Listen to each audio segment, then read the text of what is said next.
Ejercicio 1. El ácido bórico puede usarse como antiséptico para quemaduras leves o cortas. Si se obtiene dicho compuesto a partir de 200 gramos del anhidrio correspondiente, nos dan los datos. A. Obtengo 251,7 gramos de ácido. B. Reaccionan 2,87 moles de agua. Obtengo 90 gramos del ácido. A y B son correctas o ninguna de las anteriores es correcta. ¿Sí? Bien, entonces, tengo que comprobar en este ejercicio si realmente tengo esta cantidad de ácido o tengo esta cantidad de moles de agua. Entonces, o esta cantidad de ácido. Para eso, ¿qué es lo que tengo que tener en cuenta del enunciado? Primero, que me está hablando que el ácido bórico se obtiene a partir del anhidrio. Recuerden que el anhidrio es el óxido ácido. Entonces me está planteando una reacción química entre el óxido ácido, ¿sí?, que va a ser el óxido bórico, y el agua. Recuerden que cuando reacciona un óxido ácido con el agua nos va a dar un oxoácido, que es este compuesto de acá. Pero me dice ácido bórico. Recuerden que cuando me dice ácido bórico se refiere al ácido ortobórico. Y para que yo pueda obtener el ácido ortobórico tengo que hacer reaccionar a su anhidrio, que sería el óxido bórico, con 3 moléculas de agua, ¿sí? Entonces, ¿cómo va a ser la reacción química?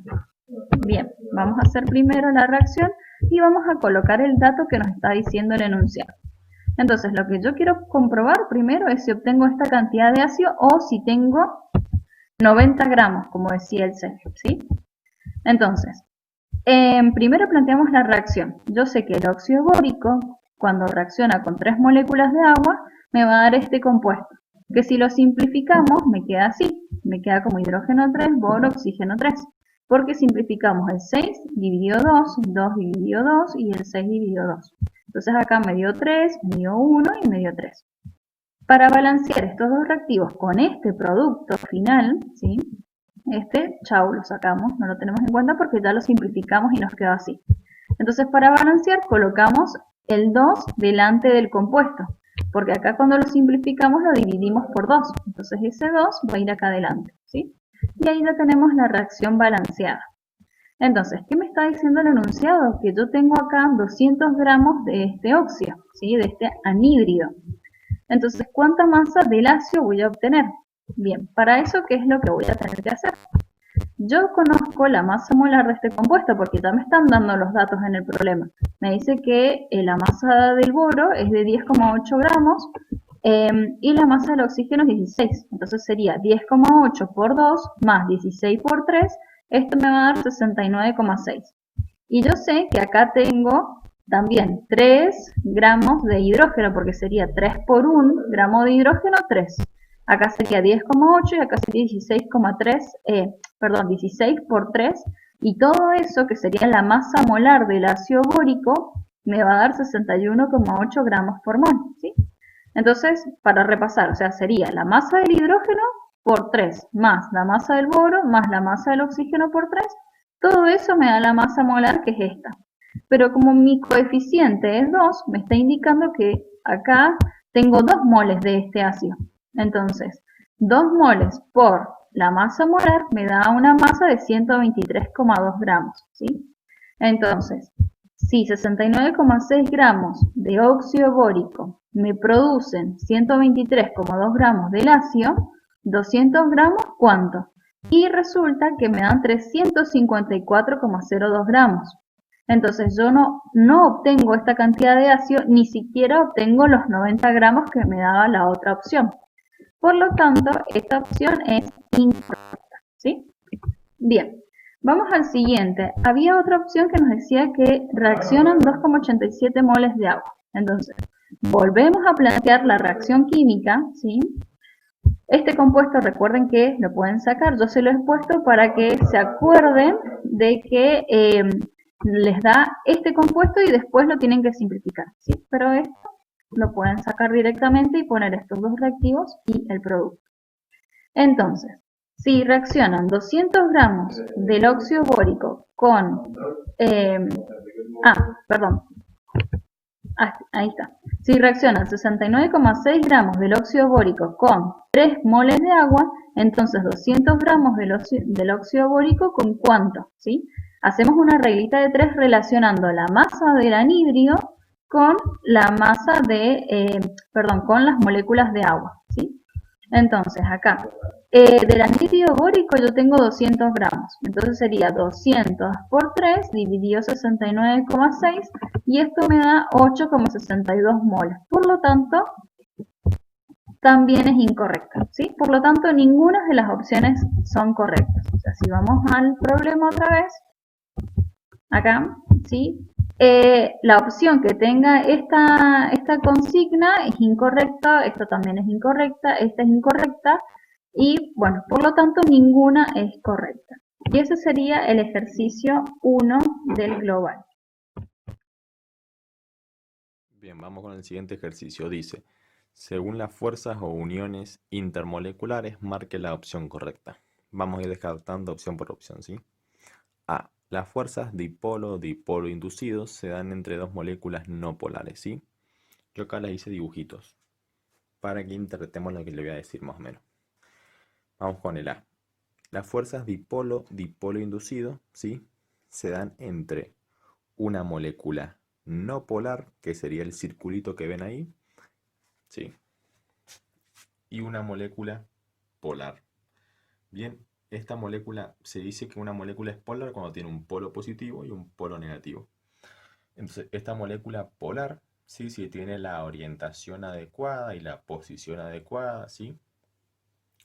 Va a generar que esta molécula no polar se induzca transitoriamente y se transforme en una molécula polar, o sea, con un polo positivo y un polo negativo, ¿sí?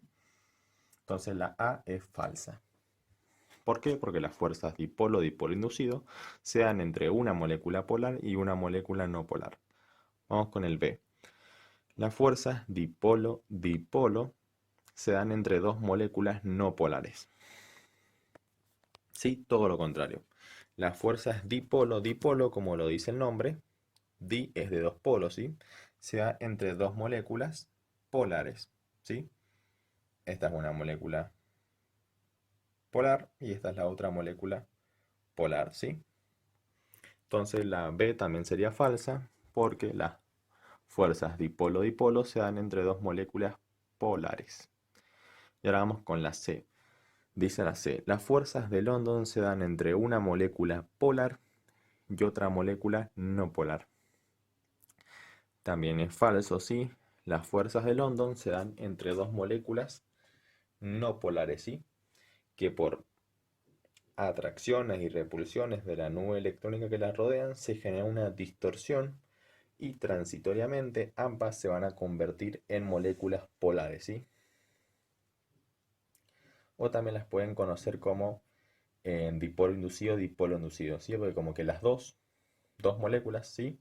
Se van a, por fuerzas de atracción y repulsión, se van a convertir ambas en dos moléculas polares, transitoriamente, ¿sí? Porque son ambas inducidas. Entonces, acuérdense, las fuerzas de London se dan a partir de dos moléculas no polares. Bien, y por último la D. Entonces la C también es falsa. Hasta ahora todas son falsas.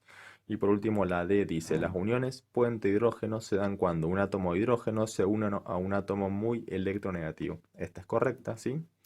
El clásico ejemplo es el del agua. El oxígeno es un elemento electronegativo y se une al hidrógeno. Entonces, opción correcta, la D. Vamos a ver el ejercicio número 3 que dice, en base a la fórmula molecular y usando el diagrama de Lewis, marque la opción correcta con respecto a los enlaces químicos que presentan la molécula de anhidrido nítrico. La molécula aquí la tenemos a nuestra derecha, que corresponde a un oxígeno en el centro, dos nitrógenos y hacia arriba tenemos dos oxígenos y hacia abajo dos oxígenos. En total vamos a tener 2 nitrógenos y 5 oxígenos en esta molécula. Ahora vamos a tratar de interpretar qué átomos tenemos para poder ver qué enlaces vamos a analizar. Como se puede ver que tenemos nitrógeno y oxígeno, serían elementos no metálicos y nosotros ya en la teoría hemos visto y analizado uniones iónicas, covalentes y metálicas. Al tener elementos no metálicos, las uniones metálicas nos corresponde, las uniones iónicas es entre metal y no metal, tampoco corresponde, por lo cual solamente vamos a poder analizar uniones covalentes que se pueden producir entre elementos no metálicos. Aquí abajo he podido analizar por parte la molécula. En la parte central tenemos el oxígeno que está enlazado a los dos hidrógenos, que tenemos dos enlaces covalentes simples. Después tenemos en la parte inferior que están enlazados los oxígenos con los nitrógenos y tenemos dos enlaces covalentes dobles, y en la parte superior tenemos el enlace de nitrógeno con oxígeno, dos enlaces covalentes dativos. Si vamos a analizar los ítems del ejercicio, nos dice en el punto A, dos enlaces covalentes simples, dos enlaces covalentes dobles y dos enlaces covalentes dativos. Esa sería la respuesta correcta. Pero vamos a analizar los próximos ítems para ver por qué no son correctos. El punto B dice, dos enlaces covalentes simples, sí tenemos. Un enlace covalente doble, incorrecto, tenemos dos. Y un enlace covalente dativo es incorrecto porque tenemos dos enlaces covalentes dativos. Es falso el punto B. Vamos al C.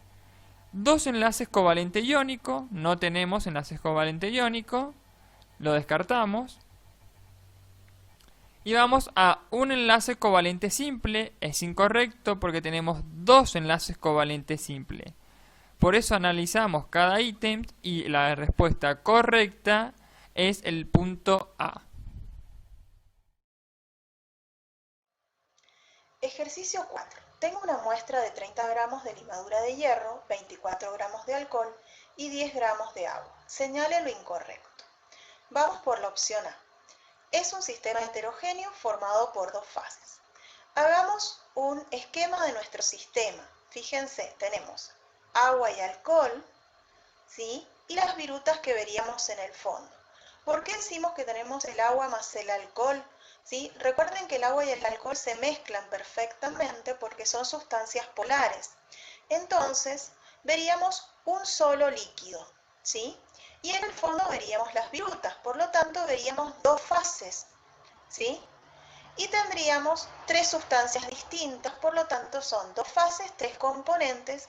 Cuando tenemos más de una fase, nuestro sistema es heterogéneo. Entonces, esta opción es correcta. Vamos a la opción B. Nos dice, el porcentaje de agua es de 15,62%. Para poder calcular esto, tenemos que saber cuál es la masa total que tenemos en nuestra muestra.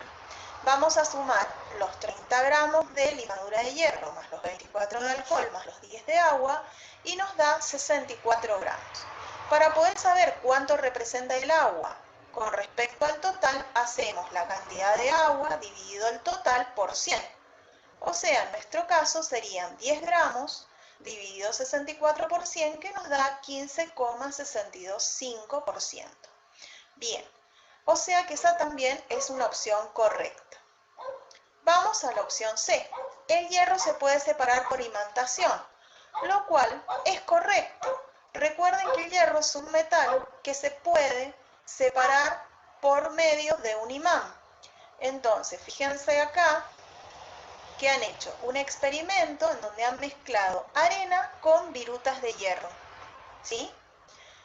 Nosotros, si ustedes en algún momento disponen de virutas de hierro que la pueden sacar con una lima para hierro o buscar cuando podamos salir en algún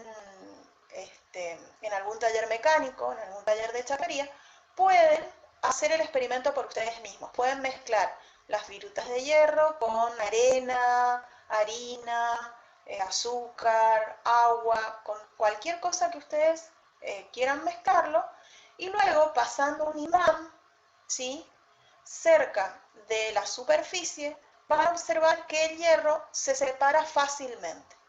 Bien, o sea que esa opción también es correcta. Vamos a la opción D. Dice, el porcentaje de alcohol es del 60,41%. O sea que tenemos que hacer el mismo cálculo que hicimos en la opción B. Vamos a poner la cantidad de alcohol dividido la cantidad total por 100. En este caso nos da 37,5%, lo cual entonces indica que esa opción es incorrecta. Vamos a analizar el ejercicio número 5 que dice ¿cuántas moléculas de amoníaco son necesarias para producir 5.3 kilogramos de cloruro amónico a partir de la reacción? Ácido clorhídrico más amoníaco forma el cloruro amónico. Los datos del ejercicio son la masa del cloruro amónico, que es 5.3 kilogramos, que también equivalen a 5.300 gramos. Nos piden la masa de las moléculas del amoníaco y vamos a necesitar como dato el peso molecular del cloruro amónico, que corresponde 53,45 gramos por mol. Necesitamos la reacción que es dada por el ejercicio, que tenemos un mol de ácido clorhídrico, reacciona con un mol de amoníaco y nos da un mol de cloruro amónico. Como dato nos están dando, esto está corrido, ahí se lo voy a arreglar para que lo podamos ver mejor, más claro. Tiene que estar debajo de cada uno de ellos. Ahí está, miren. Tenemos como dato la masa de cloruro amónico, que es 5.3 kilogramos. Y queremos llegar a los números de moles, que serían las moléculas de amoníaco. Primero vamos a partir de 5.3 kilogramos de cloruro amónico. Y al tener kilogramos los vamos a pasar a gramos. Ya sabemos la relación de en un kilogramo equivale a 1000 gramos. Y después vamos a usar el peso molecular del cloruro amónico, que tenemos que en un mol corresponden 53.45 gramos.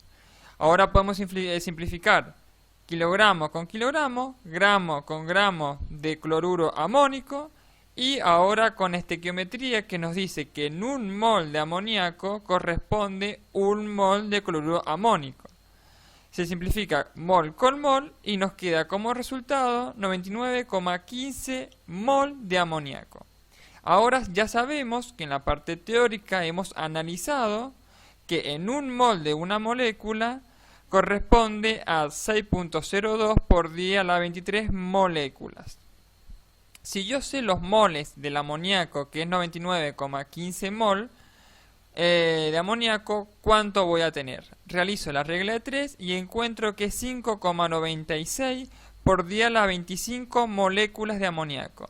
Si queremos también podemos redondearlo a 6 por 10 elevado a la 25 moléculas. Esto sería una forma lineal de análisis de cálculos. Vamos a ver cómo analizamos con una regla de 3. Tenemos que en un mol de cloruro amónico tenemos 53.45 gramos del cloruro amónico. Si ahora tengo 5.300 gramos de ese cloruro amónico, ¿cuántos moles voy a tener? Que corresponde a 99,158 mol de ese cloruro amónico. Ahora, gracias a la estequiometría, tenemos que en un mol de ese cloruro amónico reacciona un mol de amoníaco. Para esos 99,158 mol de cloruro amónico, ¿cuánto voy a tener? 99,15 mol de ese cloruro amoníaco. Ahora tenemos el mismo análisis. En un mol de amoníaco tenemos 6,02 por 10 a la 23 moléculas en 99,158 mol de amoníaco. ¿Cuánto voy a tener? 5,96 por 10 a la 25 moléculas, que corresponden a 6. La respuesta correcta equivale a 6 por 25 elevado a 6 por 10 elevado a la 25 moléculas. Problema 6. ¿Cuántos gramos de cloruro sódico se producen al neutralizar 80 gramos de hidróxido sódico en suficiente ácido clorhídrico? 152 gramos, 256 gramos, 117 gramos, 98 o ninguna opción es correcta. Bueno, entonces, ¿qué es lo primero que nos está diciendo? Nos pregunta por la masa del cloruro sódico, ¿sí? Que se producen al neutralizar, o sea que este es un producto. Y por ende, estos dos, el hidróxido sódico y el ácido clorhídrico, van a ser los reactivos, ¿sí? Entonces, esos dos compuestos van a reaccionar para producirme este de acá. Por lo tanto, yo tengo que ya hacer un planteo de la reacción química. Esto me va a quedar así, ¿sí? Tengo que poner el hidróxido de sodio más el ácido clorhídrico, esto me va a dar el cloruro de sodio más el agua, ¿sí? Recuerden que esta es una reacción de formación de sales, por eso se me libera la molécula de agua. Siempre en una reacción de neutralización se libera agua. Bien, entonces, ¿qué me está dando el enunciado? Me dice que 80 gramos de este reactivo, ¿sí? ¿Cuánta masa de cloruro sódico me van a producir? Entonces, ¿qué tengo que relacionar yo? La masa de este reactivo con la masa de este producto. Por lo tanto, si yo digo 40 gramos de este compuesto me dan 58,5 gramos de este, ¿sí? Estos dos datos son las masas molares de cada uno. Es la masa contenida en un mol de hidróxido de sodio y es la masa contenida en un mol de cloruro de sodio, ¿sí? Como está reaccionando un mol con un mol, están reaccionando los 40 gramos con los 58,5. Ahora, 80 gramos de este reactivo, ¿cuánto? Entonces sería 80 por 58,5 dividido 40. Y esto me va a dar 117 gramos, que sería la respuesta correcta de este problema. Ejercicio 7. Teniendo en cuenta que el elemento neón precede al sodio, Z igual a 11 en la tabla periódica, A. El número de electrones del ion sodio es igual al del neón. Veamos la tabla periódica. Fíjense que el sodio se encuentra en el periodo 3, grupo 1. Acá les indica, es un metal, ¿sí?, que corresponde al grupo de los alcalinos. Mientras que el neón se encuentra en el nivel 2, periodo 2, grupo 18, que corresponde al de los gases nobles, ¿sí? Si nosotros vemos un poco más cerca estos datos que entrega la tabla periódica, fíjense que podemos decir que el sodio tiene un Z igual a 11 y una masa atómica de 22,99 UMAS. Acá nos está indicando los electrones ubicados, que son 11, igual a Z para el sodio, que están ubicados por nivel. 2 en el nivel 1, 8 en el nivel 2, 1 en el nivel 3. Y esta sería la configuración electrónica del elemento sodio. Vamos al neón. Tenemos un Z igual a 10, que corresponde a la cantidad de protones, y que para el neón el elemento tiene también 10 electrones, los cuales están ubicados 2 en el nivel 1, 8 en el nivel 2, o sea que tiene 10 electrones. Y su masa atómica es de 20,18 UMAS. ¿Cómo estarían ubicados los electrones? Bueno, si vemos, tenemos 1s2, 2s2, 2p6. Esa es la configuración electrónica del neón, que difiere de la del sodio, en que el sodio tiene un electrón más, ¿sí?, en el nivel siguiente. Entonces, veamos qué ocurre. Antes de eso, vamos a recordar que el sodio es un metal y la mayoría de los metales son sólidos. En este caso, este metal es un sólido de color plateado. Y el neón es un gas, y como la mayoría de los gases, son incoloros. Entonces, vamos a ver cómo estarían ubicados los electrones por nivel energético. Acá tenemos el sodio, este sería el núcleo, donde estarían los protones y los neutrones, y alrededor, en el nivel 1 hay 2 electrones, en el nivel 2 8 electrones, y en el nivel 3 1 electrón. Bien, el sodio, para formar su catión, va a perder ese electrón, lo va a entregar, ¿sí?, cuando se encuentra con un no metal, y va a formar el catión sodio, que tiene un electrón menos, ¿sí? Por lo tanto, la configuración, acá sería este el electrón que entrega, obviamente, el que está en el nivel 3, y podemos decir que la configuración del catión sodio es Fíjense, 1s2, 2s2, 2p6, la cual coincide con la configuración del neón, es decir, que el catión sodio tiene 10 electrones, lo mismo que el neón. O sea que esta opción es correcta. Vamos a ver la opción B para verificar que sea incorrecta. Fíjense, dice, los iones sodio y los átomos de neón tienen el mismo comportamiento químico, lo cual es incorrecto. ¿Por qué? Porque en realidad el neón es un elemento, justamente, que es inerte, es decir, no reacciona en la naturaleza, se lo encuentra solo, ¿sí? No reacciona con nadie. Mientras que el sodio se encuentra formando distintos compuestos, algunos de los cuales nosotros hemos visto. Por ejemplo, hemos visto que forma óxidos con el oxígeno, ¿sí? Por ejemplo, óxido de sodio. También puede formar peróxidos y superóxidos con el oxígeno. Puede formar hidruros con el hidrógeno. Forma también hidróxidos cuando el sodio reacciona con agua, porque es un metal muy reactivo.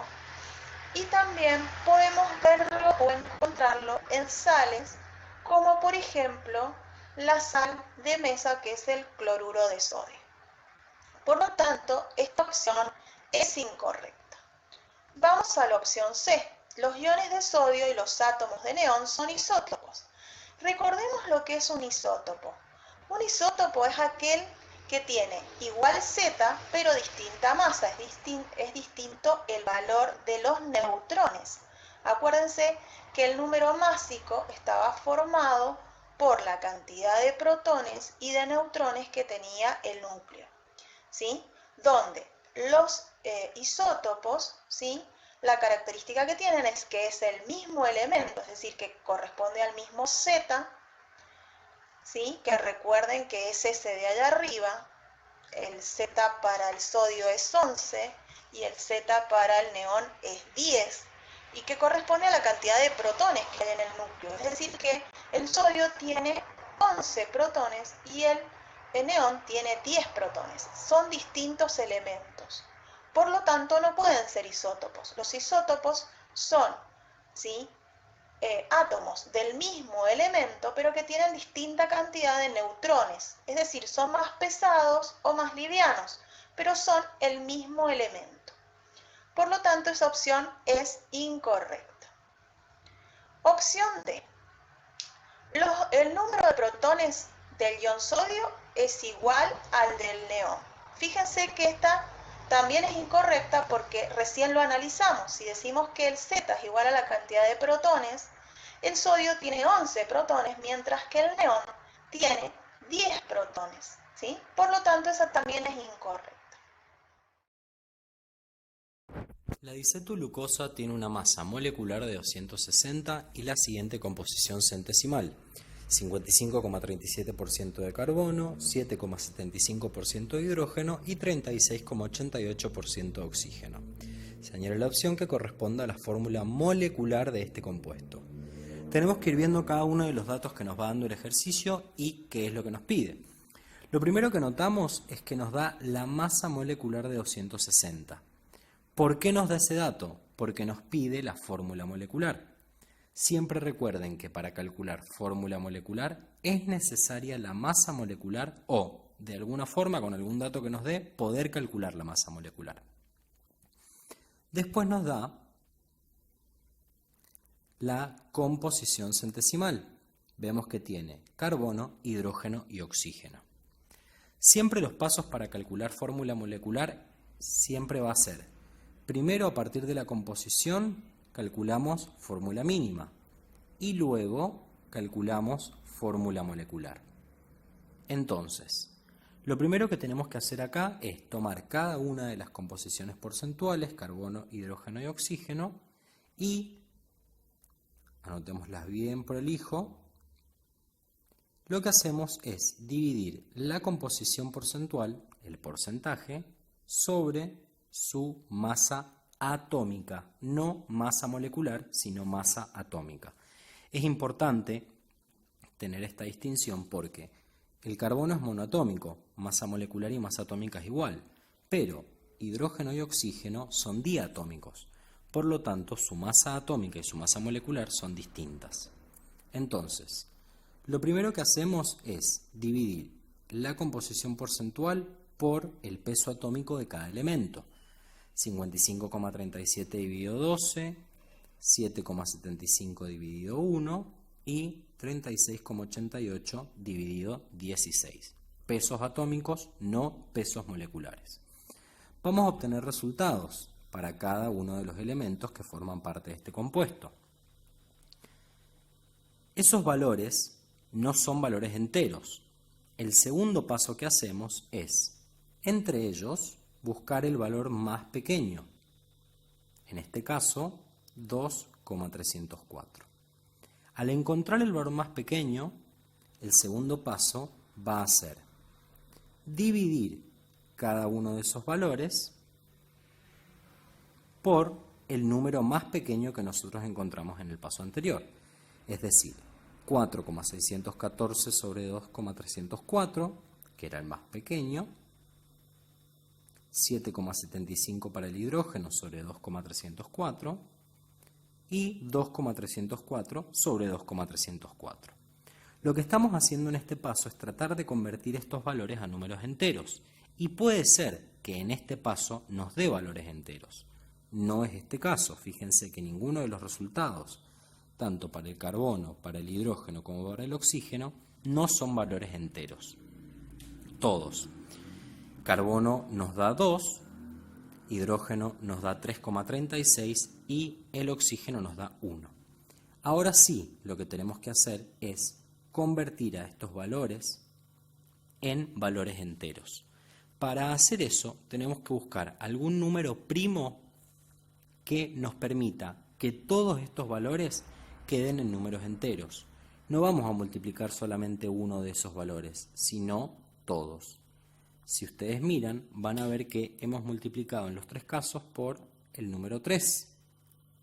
Esto lo pueden hacer de distintas formas. La más común y la más rápida, por ahí si no somos muy buenos en matemática, lo que hacemos es empezar a probar. Primero por 2, si no nos da entero, vamos al 3. Después del 3 podemos pasar al 5, al 7. Siempre ir de números enteros y desde el más pequeño al más grande hasta que obtengamos valores completos.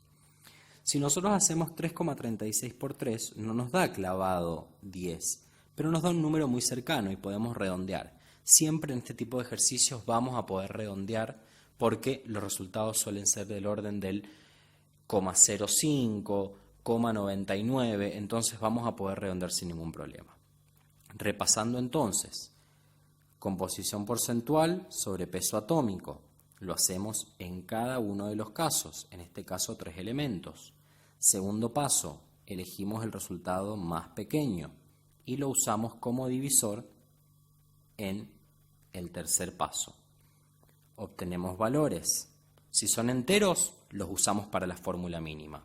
Como no son enteros en este caso, buscamos un número primo que al multiplicar por esos valores nos dé valores enteros. 6 para el carbono, 10 para el hidrógeno, 3 para el oxígeno. ¿Cuál es la fórmula mínima de este compuesto? Carbono 6, hidrógeno 10, oxígeno 3. Carbono 6, hidrógeno 10, oxígeno 3 es la fórmula mínima a la que llegamos recién. Lo que hacemos ahora es calcular el peso de la fórmula mínima. No hay que confundirlo con el peso molar o el peso molecular que nos da el ejercicio. Para calcular el peso de la fórmula mínima lo que hacemos es calcular el peso como venimos haciendo con cualquier fórmula química. Buscamos el peso atómico del carbono, el peso atómico del hidrógeno, el peso atómico del oxígeno y lo multiplicamos por su subíndice.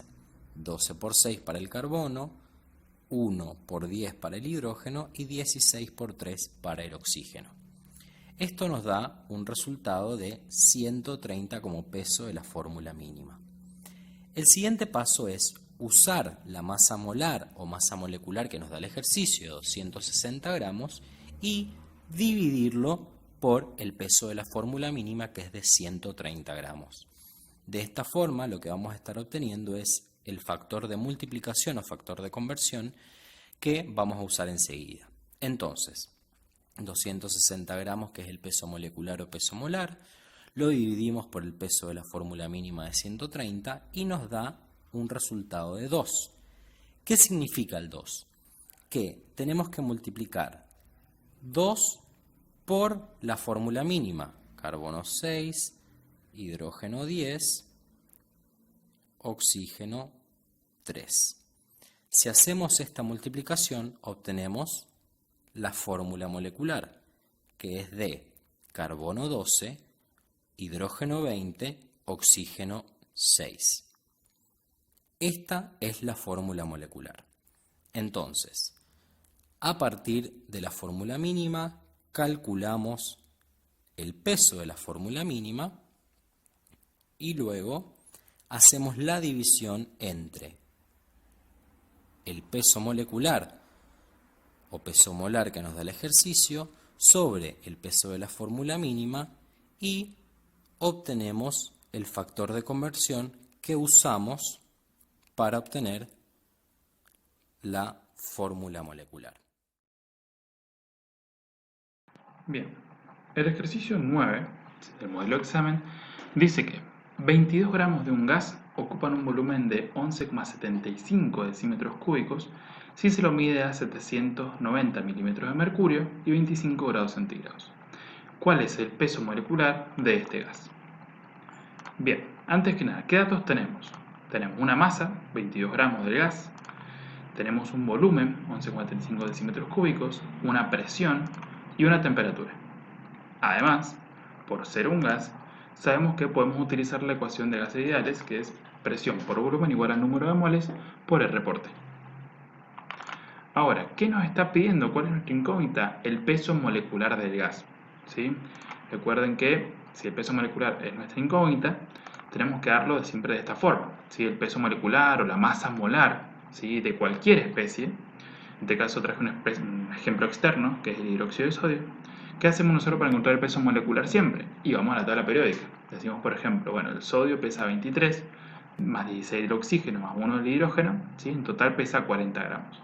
Entonces, el hidróxido de sodio pesa 40 gramos un mol. Cuando nosotros vamos a dar la masa molar o el peso molecular de esta especie, entonces decimos que es 40 gramos por mol. Es decir, que estamos dando una relación entre la masa de esa especie y el número de moles de esa especie. ¿Sí? Y esto se cumple para todas las especies químicas, no solamente para hidróxidos, para gases, para todo, para todas las especies químicas. Cuando hablamos de peso molecular o de masa molar, siempre damos una relación entre la masa del mismo y el número de moles de esa especie, es decir, la cantidad de sustancia. Ese número de moles es el mismo que figura en la ecuación de gases ideales. Entonces, ¿qué tenemos?